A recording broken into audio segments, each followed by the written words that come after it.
everybody, and welcome to Old Roommates. Today on the show, E.T., the Extraterrestrial.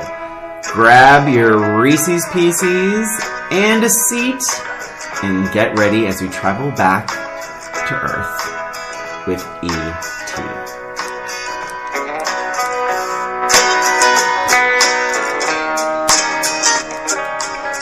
Hey everyone, it is Old Roommates. I am Christina. And I am Brian. Thanks for joining us. And we are here about to take a shallow dive in the movie E.T., 1982. What do you think, Brian? So how old were you when this Thank you for asking. first came out? I was a sprightly 10-year-old kid, and I will say that E.T. was a phenomenon. And I was really trying to remember if they showed what E.T. looked like in the commercial. I don't remember because I feel like part of that draw was like, what does he look like? And there was like a bit of mystery because the poster, I remember the poster being like, he is alone, he is afraid. He's far from home. So it was very like mysterious movie. I remembered a lot about I wonder if it was in the picture on the poster just was the finger. Probably just the finger his finger touching Elliott's finger. But I absolutely remember, so my parents were divorced but at this point, they're definitely separated. And so like on the weekends I would see my dad, and I remember seeing this movie I think 5 times. I think I saw it twice with my mom, twice with my dad, and then once at the drive-in. I swear to God. All around the same time? The first release. And because that's what it was. Like I remember, you saw this movie numerous times. And I probably cried every single time. Truly. I loved E.T. I wanted the red sweatshirt that Elliot wore. I wanted the lunchbox. There was merchandising like crazy. I mean, there was even like an E.T. bike. I mean, like they had, I remember everything. It was huge. It was huge. And I remember it so fondly. And that was me, 10 years old. I remember crying in the movie theater and like looking around being like, oh God, please don't let it be anyone I went to going to school with. But I think there were a lot of kids crying and parents crying. That was such an emotional movie for me. So I was a little bit older. I was probably 14 or 15. And, but I do remember it being such a phenomenon. Like it was everywhere. Was that his first big hit, Steven Spielberg? No, it was, so he had Jaws and, Close Encounters. Close Encounters of the Third Kind. Excuse me, I have a little frog in my throat. Hopefully it'll go away. If not, well. I remember loving it as a child. I remember it being so funny and sweet. Like, it had, like, all the feels, you know? It was scary. I cried at the end. So I was a little older, and I remember one of my biggest memories of that movie is I remember having a crush on one of the older friends. C. Thomas Howell? No, surprisingly. He was never really my style. Okay. I mean, maybe for, like, a minute, but... no, it was the funny one, like the one that... I know, and I'm watching it now, and I'm cringing. Because he wasn't funny. His humor came at Elliot's expense. I was 15 years old, or 14. You like the bully, no, he was just goofy, and he had the headphones on. I don't know why he always had headphones on. But, like, he always had those, like, funny, like, expressions. I remember having, like, a little crush on him. It was so bizarre. But, hey, everybody has a past, right? Yeah. So... Funny enough, though, as I was watching it this time around, I started it, and I had no recollection of that opening scene. 100%. Christina? 100%. I'm like, is this a director's cut? I truly, I don't remember the spaceship. I don't remember, like, they went that hard, like, in the beginning. I don't remember that. No, I did not either. You watched it how? The DVD... When? With the original? This time now. This time a DVD, yeah. Same. I truly, the jingling keys in the waist and all, and like the crotch running after E.T. I mean, it's such a strange shot. But like, I don't remember that either. I don't remember any of it. I feel like it picked up, for some reason, my memory of it was somehow they were like in the woods. And like, he met him in the woods, which obviously was just a testament to my memory. But I had no recollection of the spaceship. I had no recollection of the people there chasing E.T. Yeah. And that scene of him like overlooking the city, so I know, cute. Like I'm like, oh my gosh, he's just like a little like a little wanderer. Why don't I remember that though? Why don't either know. of us remember the opening? It's so interesting. I don't know. That's Do you think really they couldn't have weird. added it in? Like that's... Well, they could, but maybe I don't. But I think it would have said like director's cut or something. I don't know. Are we wrong? I don't know. So funny. And then all the people chasing him and everything, and I'm like, oh. And what's funny is when I think about when I watched it before, I remember being confused about all the mean men showing up at the door and like just taking over the house. Like I don't have a whole lot of other... In the astronaut costume. The astronaut Well, they just knock on the door. We can get into that. Yeah, we're getting way ahead of ourselves. But that's pretty much my first remember of the interaction with the people. But it actually was like sprinkled in throughout. And I'm like, oh wow, I guess it makes a lot more sense now looking back. I'm like, oh okay, yeah, so they were kind of looking for him and they did know something landed and now they're investigating. So it made much more sense that the astronauts show up at the door. But when I was watching it originally, that was like terrifying. I am agreeing with every word you just said. He's nodding his head. It's the same. I don't remember that all the mishigas of all of the people trying to hunt him down. I only remember... I'm so glad. I thought it was just my memory. I only remember the astronauts like busting through the glass, like the windows or, the blinds, whatever. And like it's like just, you could have knocked on the door. But and this is how we do it. So we're doing a shallow dive. So we're jumping all around. We're not going scene by scene. But do we want to start there? Well, with the sort of quote unquote bad guys? Because what I remember is truly, and here's how angry I was.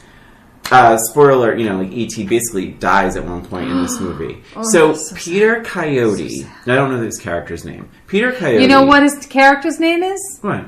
Keys. No, it's not. I swear. Really? That's what he's listed as. Keys. I don't think he has an actual name. Messed up. That is so weird. Well, so there's a scene where he's talking to Elliot and he says, this is a big deal and it reminds me of being 10 years old and this is a dream of mine and and as an adult now, I'm like, that is actually a very kind of touching little speech there. Mm-hmm. When I was a kid, I swear to God, I had anger blocking my ears because I was like, whatever you're saying, I don't trust you. I don't like you. You're killing E.T. because you just invaded our house. But I wasn't even listening to him. No, me either. Yeah. Me either. And it's good because we have a little bit of an age difference, especially in that age difference, 10 to 14 or 15. Mm-hmm. I think that we would have differing opinions. Yeah. But we didn't. I felt the same way. I'm like, you are not to be trusted. That's right. You are not a nice person. You are taking away my alien, and you're making me sick, basically. So, yes, I did not hear a thing. But yes, this time around, I'm like, that is really touching. And it made me actually feel like, was he approached when he was 10? Like, they could have gone a little bit deeper. He could have said to Elliot, I will do everything in my power to save E.T. I love E.T. I've been following him for years. And I would have been like, screw, as a kid, I would have been like, screw you. Mm-hmm. It's so weird that it's so funny we felt the same way. Well, I do think that in this movie, they definitely portrayed the adults as kind of, mysterious creatures. And I noticed, and actually I was watching it with Matt, and Matt noticed it as well. He, almost all of the scenes where it involves adults, you only see from the height perspective of even I was going to say a child, but really more like E.T.'s height. Yes. And you can see from the waist down.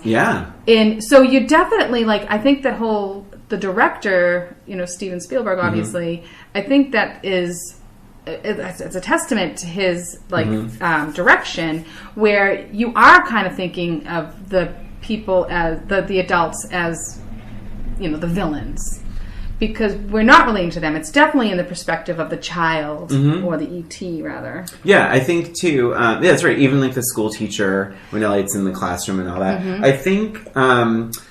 I do think it led to some unusual, I'm going to really nitpick, that intro that we don't remember with them chasing E.T. Like, they kept focusing on, like, the guy with the keys and him running after E.T. And at one point, like, you see E.T. flying through the bushes and you see just, like, the guy's, like, midsection with the keys. And it does, I appreciate the effort, but it to me, it was a little, like, goofy. It's like, his keys are going after him. It's like, we get it. The keys are going to be the identifier of this person. But whatever. I think it's like, this has to appeal to children as well, and all of that. I will jump a little bit to something that leans more to the adult side of things, like, as the now.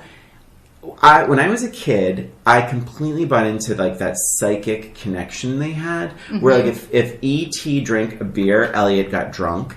And as an adult, I'm watching it going, wait, but why? And oh my gosh, I have that written down. So I wrote down that I never realized. I have a theory. Go ahead. Okay, so I'll just say my thing here. It just said, I never realized that the first sort of sign of the connection was when the umbrella opened and it scared E.T. while Elliot was in the refrigerator and he gets scared and drops the milk. So that was like the first connection, which I never even put together at that point. Yeah. But my question was why? Why? Isn't that weird? Made that connection? I have a theory. Okay, what's the but connection? I think it's going to be, it can be disproved. Because remember when when Elliot cuts his little finger on the saw blade? Yes. And I was like, oh my god, did they become like blood brothers? But that was way after. That was after. So there's no real reason why they should share this psychic connection. I mean, as cute as it is, and it leads to some humor, but there's no real reason for it. No, there really isn't. So yeah, and I that's don't something understand controversial to say. Oh, tell me. So I am jumping all around, and I apologize. But so. I also, when I was a little kid, I remember their friendship being the movie. Like, and yet, I think, if you broke this movie down, I think they had like 3 scenes together. Who, he and E.T.? Elliot and E.T. Michael, the older, is that his name? Yeah. The older brother, basically saves his life because, E.T.'s on the rocks and, like, he saves him. Gertie, Drew Barrymore, teaches him how to speak while Elliot's at school. And Elliot, like, kind of can't get out of his own way talking about himself. Like, he's like, this is this and this is that, and this is Boba Fett, and this is the fish, and this is the shark eats the fish. Like, I actually thought that was a really cute scene. 100%. But I saying, thought that was a really cute scene. But it was more about him. Yeah, a little bit. Yeah. It's true. That's true. I could see that. But maybe that's why we bought it, because they did have that connection, the psychic, physical connection or whatever. Maybe that's why we bought it. I wonder if there was a scene somewhere. Like, didn't you feel like there was a scene missing that, like, made us realize that they were connected somehow? Like, even if when his heart, like, glowed, maybe like in Elliot's heart glowed, or maybe he took a step back or something. Like, some sort of something should have been there. Yeah, but it is strange. I don't quite get it. I don't know if it's quite necessary. But it does lead to a really beautiful scene way towards the end where Elliot is standing over the freezer that E.T.'s corpse is in. And Elliot, and I actually wrote it down because it was quite moving. Oh my gosh. It says, "Look at what they've done to you." Elliot says this to E.T.'s dead body. And he says, and this is the line. I know it's, "You must be dead because I don't know how to feel. I can't feel anything anymore. I'll believe in you all my life, every day. E.T., I love you." I got a little misty. Even now, Elliot, Henry Thomas. Do you want a tissue? Henry Thomas, I don't think, I should look it up, was nominated for an Oscar, and I think that is a tragedy for child really actors. Good. He is so good. There are many scenes where he has to act completely surprised Mm-hmm. And I bought into it Even his little drunk scene was really good. But to get back to that, I will say I loved that scene. It was super. I mean, again, it had like every feeling. Like you were sad and scared, and then when he was like, "E.T. phone home, E.T. phone home," and I'm laughing. Yeah, I'm like, I have tears in my eyes and I'm laughing. I mean, it was so awesome. However, I will say that little speech that he said, it was beautiful, except for that one line at the beginning when he says, and I wrote it down, "You must be dead, because I don't know how to feel." This kid, how old is this kid? 10? 10, right? No 10-year-old kid is going to say that line. I bought it. I actually thought it was one of the better. I like the rest of it. Okay, I really bought that line. That was the line that I was like, oh my God, that sounds like to me a kid would say that. Because he is, my God, because he's like is feeling all these things through E.T. and then when he's dead, he's like, "You must be dead because I don't know how to feel." And he sees his sister crying, he sees his brother crying, he sees all these people around him with different shades of emotions and tears, and his mom's crying and he's not, and his connection to E.T. is so strong that now that E.T.'s dead, he doesn't know how to feel. I feel like it's age. I actually bought it. I felt that was that little speech, that line was age appropriate. I'm like, you know what? I'm buying this. And I also think because it's Henry Thomas is so he's so good. And I did like the rest of it. I was very touching the rest of it. As a mother of an 11-year-old who knows many 11-year-olds who are girls and more in touch with their feelings, they would never say that line. I don't think that they would be so insightful to say that line. But hey, who knows? Maybe he was. And maybe he just felt extra because he had E.T.'s feelings for so long, and then the feelings were gone. Yeah, and maybe we'll put it that way. But I did see it, and I kind of stood out to me. I'm like, oh. Well, he's been through the mill at that point. I mean, he's almost died. He almost died. Elliot almost died. And I think he had to really look out for E.T. I think he had to grow up, and also.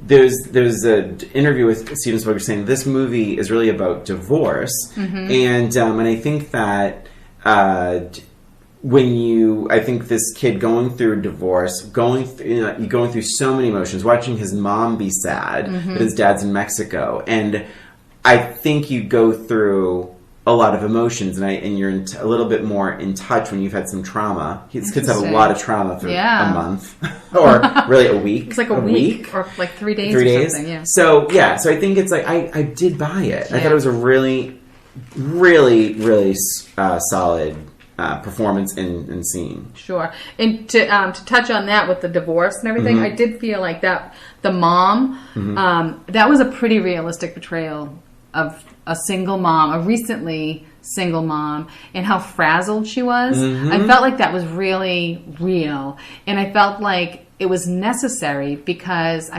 only a mom who's so frazzled wouldn't be aware that there's an alien living in her child's room, and all of the weirdness that was going on. I mean, there was an entire scene where she's running around, and E.T. is literally in the same room, in the kitchen with her, like walking past, and Gertie is trying to tell her that the E.T. is right there. Yeah. And she's like, okay, you can show me later. And I felt like that was very realistic, and I felt like that it was necessary to have that sort of person in that kind of situation.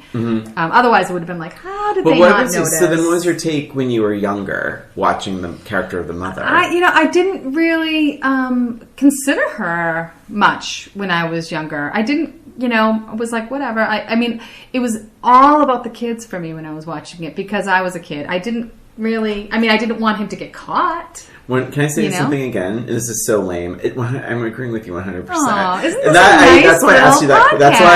That's why I asked you that question. Chris, the same thing. When I was a kid, the mother was like, I just thought she was like, oh, the mother has her own stuff. Like, the mother isn't really important. Like, she doesn't really register when you're a kid. And it's interesting because I was going through a divorce. Excuse me. And I was going, my parents were going through a divorce at that time, and I still was like, Oh, the mom's just busy. You know, she has too much going on. I mean, when And your maybe son's that's like, our- "Oh, I'm sick," and she's like, "Stay home, bye," and like she takes off. You know, lucky. it goes. I know. So there were a lot of things that were like convenient because she was so frazzled. When I was a kid, I was like, "Oh, she's just a different kind of mom." But as an adult, and I watch it now, and I'm like, "Oh, she really is going through a lot, and she's fragile and frazzled." And But you hurt. don't care. You don't. We don't care when you're a kid. Yeah, when you're I a cared. kid. I cared. I cared now too. Because I'm like, oh my gosh. It explained the all of the things I felt when I was a kid. It was like, oh, in fact, I remember actually the Mexico scene at the table. Yeah. When Elliot says he's in Mexico, Yeah. and then she gets up and leaves the table, and Yeah. I remember thinking to myself, "What's her problem? Like, why is she leaving the table? Like, who cares? Yeah. He's in Mexico." I mean, I kind of knew, but I just didn't understand why it was like so. And she says it to the police Emotional or officer much later. She's like, "My husband and I were recently separated." Right. She says it to the police, and I don't even remember that at all as a kid. And I figured I would have. Yeah, I know that would have stood maybe out, checked right? that a little bit. Some things that I thought were a little unrealistic. Oh. Well, I just thought that it would not fly today in today's kind of movies. So Gertie is 5 years old in the movie, and for the listeners, Christina is looking at notes, and this is I huge know, 'cause this you is a big You really deal. don't ever use notes. No, but there were a couple things I wanted Yeah. to write down that I didn't want to forget. So, I don't really use notes. I'm just that way. So anyway, so Gertie was 5 years old. Yeah. And at one point, the mom says to the boys, "Can you watch Gertie? Because I'm going to be taking a shower." Okay? Okay. However, Uh-oh. probably a day later, she is totally fine with her leaving Gertie alone in the house while she goes to pick Elliot up at school because he's drunk. And I found that to be strange. I get that Gertie needed to be alone with E.T. to teach him how to read or whatever. Yeah. However, I thought that was so unrealistic. Like, no mom is going to leave Why her wouldn't you take 5-year-old. her? Why Yeah. they just Grab got her. home. Yeah. Throw her in the car. Yeah. Like, why would Back we in do the that? car. Right. Right? And a little further on Halloween, they sent Gertie out alone to go to the lookout. That's Alone. right. She's 5 years That's old to right. go to this lookout. Like, how is she getting there? She's walking. She's running. It was so strange to me that I think how she they actually used. rode. I think she rode a bike. Rode a bike. I feel like I don't saw a know. bike in the shot. Somehow she Yeah. got there to this lookout. I don't know any 5-year-olds where I could say, "Oh, go to the lookout," and they would even know where it is or how to get there. Yeah.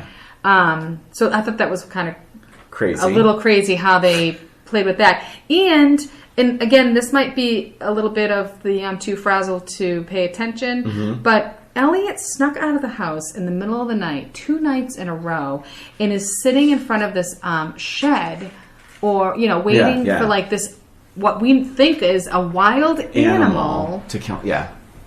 I mean, I think I would know if my child left the house in the middle of the night. Well, Maybe. I don't know. I should probably she check. is frazzled.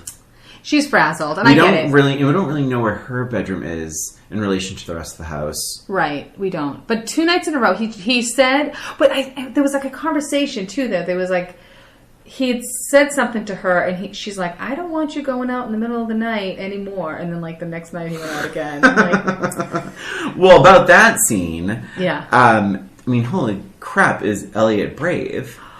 Just anyway. Gosh. That is a scary scene anyway. So just like the light scary. coming from the shed. And to be honest, we talked about like when we thought this movie started. Mm-hmm. I thought the start of this movie was like the exterior shot of the house Mm-hmm. with the shed and cutting in and them playing whatever Dungeons and Dragons or whatever. That's what I always thought that first scene was. Of the movie, but yeah, for Elliot just to walk in the corn stalks or whatever they were, Oh my gosh. with a flashlight, like here I go, where does that courage come from? That was very courageous. And I loved the cinematography of it all. Like they did amazing with all that, the smoky, Yes. all that fun stuff. And what was I going to say? I was just going to say something. Oh, were they smoking while they were playing D&D? Did you notice that? Oh, I didn't notice that. I felt like there was smoke in me, and I'm like, is that smoke? Or maybe the mom was smoking or something? Somebody was smoking. It's so funny watching some of these movies and stuff. Yeah. Smoking is so prevalent. Yeah. In some of this stuff. Yeah, I'm trying to think. I think what got me about that scene was like, and finally the mother said something, but like I think at least one of the kids grabs a friggin' knife from the kitchen and runs outside like a crazy and the mother does say, put the knife away. Like, right. you know, so, but it was like, wow, it was a lot of energy for I heard a noise outside. Right. But yeah. I do, since you went negative first about one of the most beloved films of all time, I will say I do have a gripe. And it's not about anything like based on reality. And I think when we're talking about E.T., I'm kind of checking reality a bit at the door. But I will criticize a little bit of the sort of filmmaking, editing. There are moments that are so sweet in this movie. The one that I kind of didn't really remember seeing it when I was a kid, but like when the mom is reading Gertie a bedtime story, and E.T. is behind the closet door, and he's like really connecting with the story, and like he's getting emotional, and Elliot realizes like E.T. is responding to this, and he puts his arm around E.T. I got a little emotional with that too. Oh, and then one split second, I don't even think Elliot's arm is completely around E.T. It cuts to like, ooh, the mysterious van outside. It's like, can you give us a minute? Yeah. Can you give us 10 seconds, Steven Spielberg, to just like be in this moment? Like, why interrupt? Like, it could have played out. It could have just played out maybe 15 more seconds, and then as you pan out, you see the van. 5 more seconds. Anything. Right. It was just, but you know the scene I'm talking about. Yes, it's absolutely. It's really sweet. A really it's like, sweet give scene. them that moment. This movie is an hour and it's not even 2 hours long. It's like, give us that moment for these two characters to really have some quiet, non-stressy experiences. Yeah. Yeah. I agree. Yeah, and similarly, when E.T. does come back to life in the cooler, he's like, E.T. phone home, E.T., you know, and that whole thing. And by the way, I remember that when I was a kid, the crowd went wild. I mean, like, the crowd was like cheering. What a moment. What a moment. And even just him walking by and like seeing the flowers. And he goes, and he's like, ah! And he gets all excited. Oh my God, those are the moments I truly remember, and the reasons why I loved that movie so much. Some of the other cute moments I thought were first of all, I loved the slow, the suspense of finally seeing what E.T. looks like. Mm-hmm. When how all you see is his hands. Yeah. It took forever, but it was so good. It was so, so good. And also when they had that first interaction, when E.T. is like mirroring his movements, so sweet. Maybe that's when the connection happened. Who knows? And what else? There was a lot of really cute moments. I had to laugh when the mom came home and the beer can was opened on the floor, and she picks up the beer can, which is clearly a beer can, and sniffs it to make sure it's beer. So weird. So dumb. And then, did he ever get any consequences for being drunk at school? Oh, I mean, was there even time? There was nothing said. It was like he set the frogs free, and he was clearly drunk. Yeah.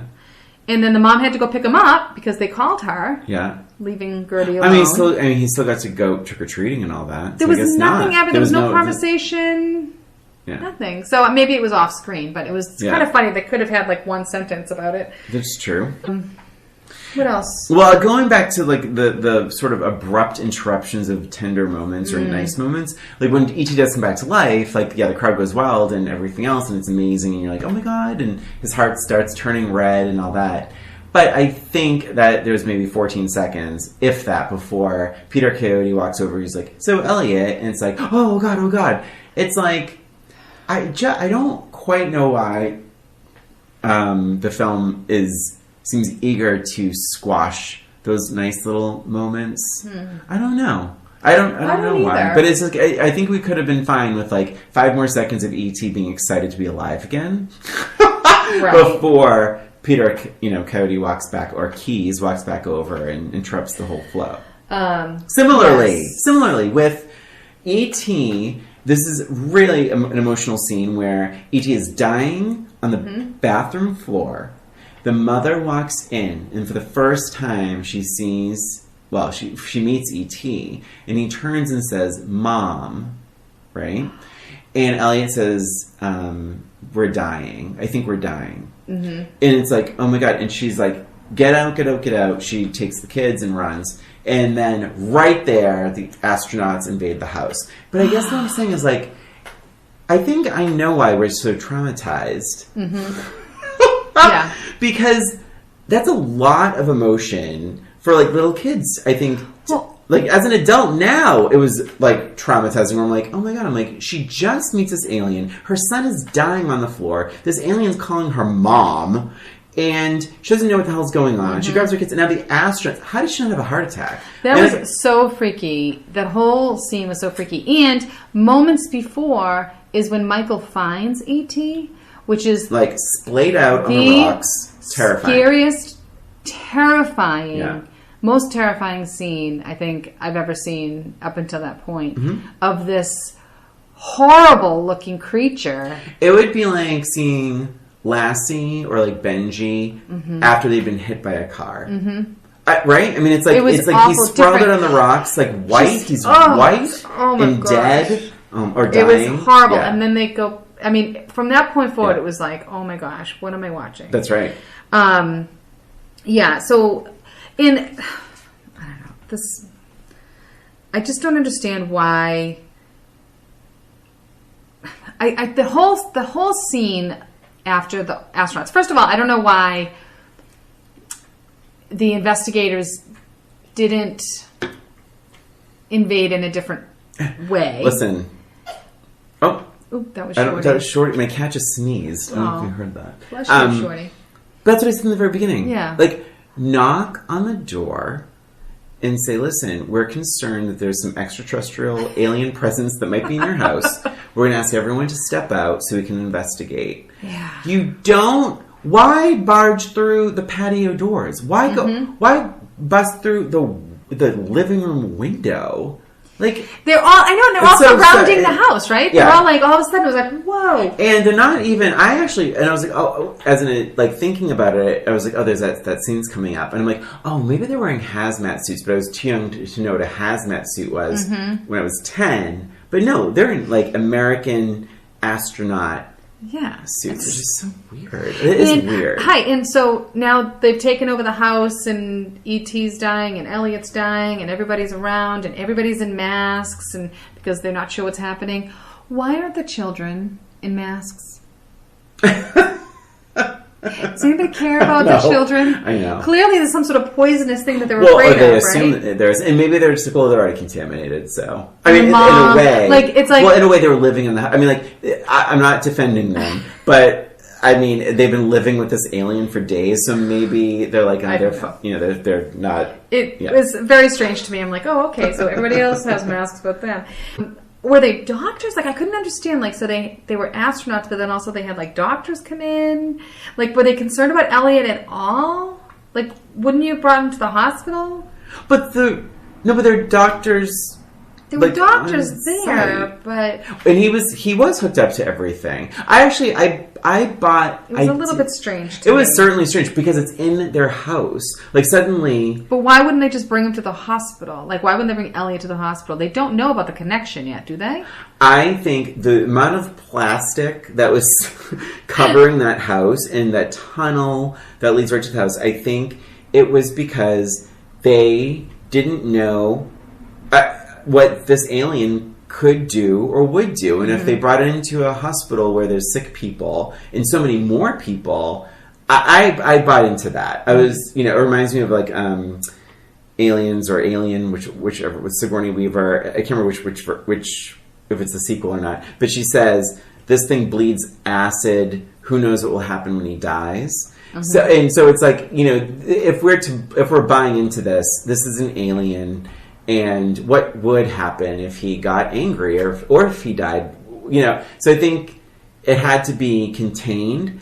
The house had already been, say, quote unquote, infected by an alien presence. I think that made sense to me. Okay. Yeah, and they couldn't escape. Well, in their minds. Well, so do you think it's time to take a break?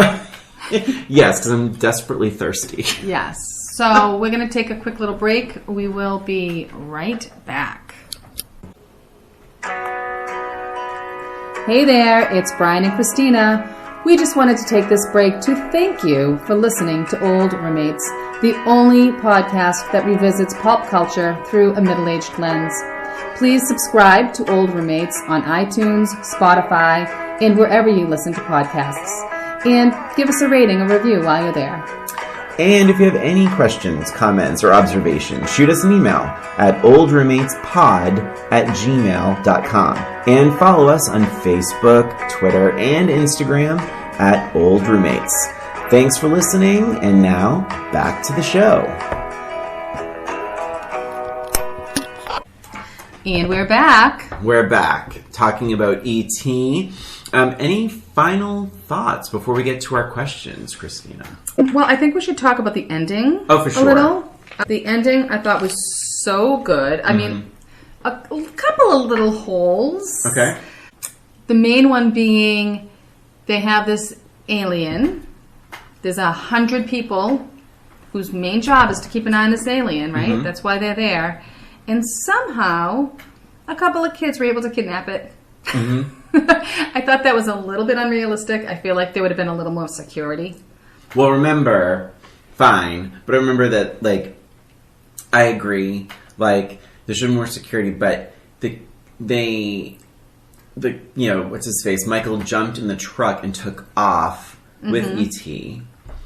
And then they went to the bikes. So I feel like I'm just surprised that there wasn't someone that was always with the aliens. Sure. It seems like there should have been somebody in charge of just keeping an eye on the alien. Yeah, I suppose so. It's an alien. That's true. Well, also for that matter, why didn't they just spread a big giant net across the woods so that they could just catch the UFO? Good point. The spaceship. So I like the ending. Okay, do you have other holes? So no, right. I loved it. I thought it was really, really good. Of course, you know, with him coming back to life, and I mean, we talked about that already. It was super, you know, emotional, and I thought the chase scene was pretty good. It was cute. One of my favorite parts, of course, is when C. Thomas Howell is like, "We made it," and then all of a sudden people come up, jump them. I thought that was funny. I remember that from when I was a kid. I did think that at the very end, the special effects were pretty bad when it flew away. Oh, really? Yeah. I mean, honestly, okay, so first the goodbye was beautiful, touching, I'm crying, of course. Everybody's saying goodbye and everything was really sweet. I felt like it was a little long for people who were getting chased, that they weren't there quicker. Yep. It had a lot of time to say goodbye. Yeah. So with that being said, I thought it was a really sweet goodbyes from everybody. And even like the dog trying to get up in the spaceship was cute. Yeah. It's a very dog thing to do. Yeah, totally. But I did think that, like, the special effects of it actually flying away looked old, like old technology. Remind me, does it leave? It just a rainbow, sort of leaves, right? and then a rainbow forms, yes. And that was sort of, you know, cheesy. Wow. A little bit. For such a beautiful movie, and with all the other effort that they put in, I just felt like it was a little bit cheesy. I just think it wasn't necessary. Unless E.T. was gay and it's like gay pride or something like that. No. So my thing was, what I liked and what stood out to me this time was when E.T. says goodbye to Michael, he says, "Thank you." Oh, and it was the that was only nice. Thank you. And I was like, oh my God, like, that tracks. Like, to me, it's like, that makes sense. He saved his life, and that was very meaningful. And I totally missed that when I was a kid. I missed that when I was a kid, completely. And the whole be good with Gertie, like, very, very, very, very sweet. I thought it was actually kind of, like, interesting that the mom wasn't part of that goodbye, but she wasn't really part of that. She didn't know him. And again, yeah. the adults took a very big back seat for all of the stuff. And the whole, I thought it was really sweet when he wanted Elliot to come with him. He's like, come, and he's like, stay. I know. Very, very sweet. And just that last shot of Elliot looking, I know. And the last shot of Elliot just looking at the spaceship, and then it just ends. So it ends not on the spaceship, it ends on Elliot's face. And like, it's just a very sweet very, very thing. sweet. Interesting with the credits, I remembered and then forgot and remembered that I was like, oh, where's the Neil Diamond song? But that, do you know what I'm talking about? The Heartlight? So that Neil Diamond was inspired to write that so song. It wasn't even part of the movie. Oh, that's funny. Yeah. You'd never see that today. No. Isn't that super weird? It's like, because it's like, if you're not familiar with the song Heartlight, it's like, it's all about the movie. It's really interesting. That is interesting. But, and then, yeah, I did think it was very sweet. To your point about the spaceship looking fake, like, flying away looking fake, the only thing with the spaceship that I was like, what? How effing, slow is that drop ramp? That ramp is the slowest ramp I've ever seen. It raises slow, it drops slow, and I'm like, they're gonna get caught. They're gonna get caught because of that ramp. It reminds me of, I don't know if it was you, I think it was you that talked about Mission Impossible with Tom Cruise, and there was like this a marble that had to go down all the way, like a slope that goes down, and it was like it had to get down there. And it's like, why don't you just throw it in the stupid hole? But yes, I suppose it was for dramatic reasons. Yeah. Oh god, it was that drove me crazy. Yeah. I'm like, wasn't that slow when they were waiting for E.T.? Yeah, and he walked in with the flower pot. Yes. Right. Yeah. Because he is. I think the idea he is like a scientist on his home planet. Yeah. It'd be nice to get a background story on E.T., what he does at home. A little bit. What do you think? Time for questions? Time for questions. All right. Do you want me to start? Yeah. Okay. Sure. Christina, my question for you. This is our match game portion of Old Roommates, so here we go. It's a would you rather. Okay. Okay. Would you rather walk around all day long wearing the cat costume the mother wears in E.T. not on Halloween? Oh my gosh. Okay. Which, by the way, was a little bit risque for a mom. But I agree. I digress. I agree. Well, she's single now, so. Or give E.T. a bath. Oh. I'm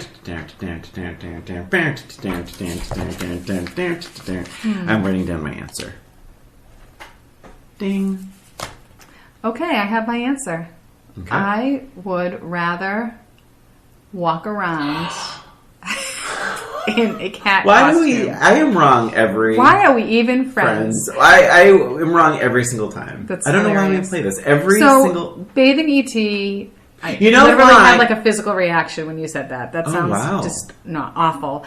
And, this may have something to do with the fact that I'm a preschool teacher, and it's, frowned upon, first of all. We don't bathe our children. Yeah. But also, it would mean nothing for me to be walking around in a cat costume. Oh, that's true. I didn't think about that. You're like, whatever, it's just my job. Yeah, because because the kids would get a kick out of it, and So that's probably why. I tied it into your first one. It's like, well, I'm sure, like, your mom and, like, I mean, he's not like a dirty alien. He's just he's just awkward, and it's like scaly skin. But you don't know. You don't know what that feels like. No, I know. But I did think, like, well, once it's done, and maybe you just hose him down, or True. like, maybe not as bad as I'm imagining it to be. Yeah, interesting. So I'm totally wrong. And I'm not sure I would go with the whole... I guess, would it have to be the exact same costume? I guess no, that's fine. I already answered it. So, okay, I have a question for you. And now this is truly a match game question, because I feel like we go off on a little bit of a newlywed game kind of thing. Right, What do I do with it? Oh, no. Hold on. Just looking for my notes. Okay, there we go. All right. So this is my question for you. Okay. I'm getting a microphone like Alec. Yeah. Brian. Yeah. Did you know there's an E.T. sequel? Really? Yes. In it, E.T.'s evil twin comes to visit. He's just like E.T., but instead of trying to phone home, he spends all day blanking. That's a real match game. I know, that's so right? good, Christina. Thank you. I have my answer. I don't even have mine. Hold on. So we have to match, right? Right, yeah.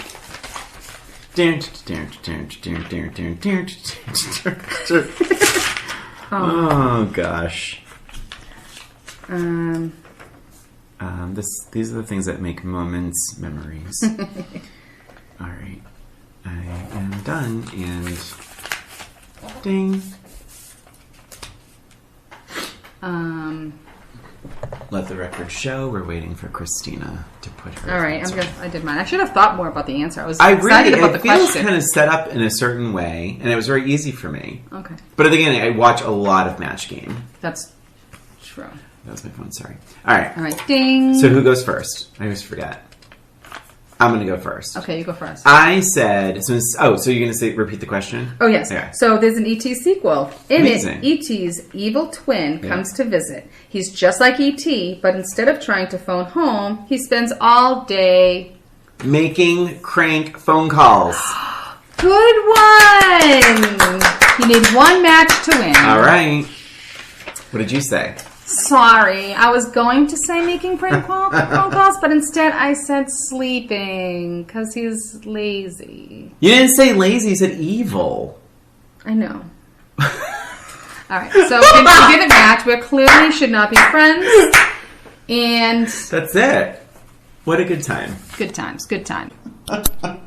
So I guess that's it for this episode of Old Roommates. Thanks for listening. Please subscribe to Old Roommates on iTunes, Spotify, Stitcher, and wherever you listen to podcasts. And give us a rating or review while you're there. And if you have an idea for the show, a suggestion, comment, email us at oldroommatespod@gmail.com. And don't forget to follow us on Facebook, Twitter, and Instagram at Old Roommates.